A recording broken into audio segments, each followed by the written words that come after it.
mbégteeg bànneex la ñu am saa su nekk rek di ànd ak yéen ci site internet bi di Buzz SN Sénégal li gën a fës ci bopp xabaar yi nag dañu koy do rek wàllum kaaraange fi nga xamante ni rek moom mooy ca diwaan bu Diamniadio nag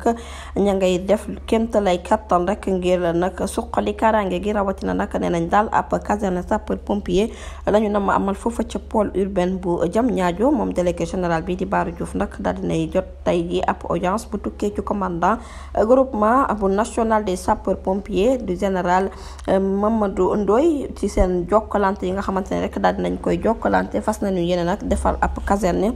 foofa ca diwaan bu Diamniadio nga xamante ne rek ab pôle urbain lañ ba tey bu ñu jógee ko foofu nag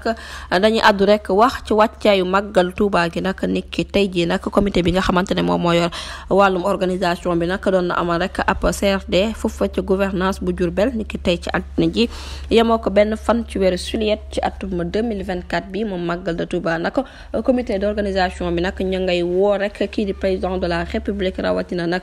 ñi nga xamante ne rek ñoom ñoo yor Dakar dem dikk yi nag ñu daal di fixé rek njëg yi bu ko defee rek ñu mën a dem nag ci dëkk bu sell ba nee nañ nag ni ki tey ci altine ji nag amal nañ ab CRD foofa ca gouvernance bu Diourbel ngir waajal rek màggal Touba bi mu nekk rencontre boo xamante ne rek dafa ñaan participation yi nga xamante ne rek ñu ngi koy def ci diggante ñaari parties prenantes yi foofa ca région ba nag ki nga xamante ne rek moom mooy porte-parole ba di Serigne Bassirou Abdou Khadre Mbacké daal dinañ ko fay nemmeeku nag mu nekk waxtaan yu am solo yoo xamante ne rek daal dinañ koy jël ñeel coordonnateur général bu comité d'organisation Serigne Ousmane Mbacké mi nga xamante ne rek ma ngi sàkku nag ci ñuy dawal Dakar dem dikk yi ñoom si seen jëm bopp rek ñu respecté njëg yi bu ko defee rek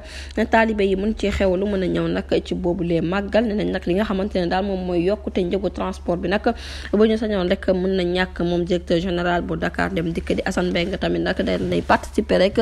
ca boobu lee CRD ginnaaw bu mu annoncé rek ne ak coppite dëgg rek dina am maanaam daal ak changement dina am ci màggalu Touba bi édition 2024 ndax nag fas yéene nañ rek yokku bis yi bu ko defee rek nit ñi mën a dem ci jàmm ñëw ci jàmm mu yombal facilité mu yombal nag dem bi ak dikk bi moom naka la mu daal di xam ne rek moom Assane Mbengue ginnaaw bu mu annoncé nag mbir mu nu mel ñeel diversification nee na daal lépp loo xamante ne rek point de départ la nag dinañu ko situé ndax ñi nga xamante ne ñoom ñooy dem ca boobulee dëkk bu sell rek mën a dem ci jàmm ñibbisi ci jàmm dinañu def seen kéemtalaay kattan rek ba sàmm boobulee kaaraange jërë ngeen jëf ci ànd bi bu leen fàttee abonné bés cloche de notification ngir dara bañ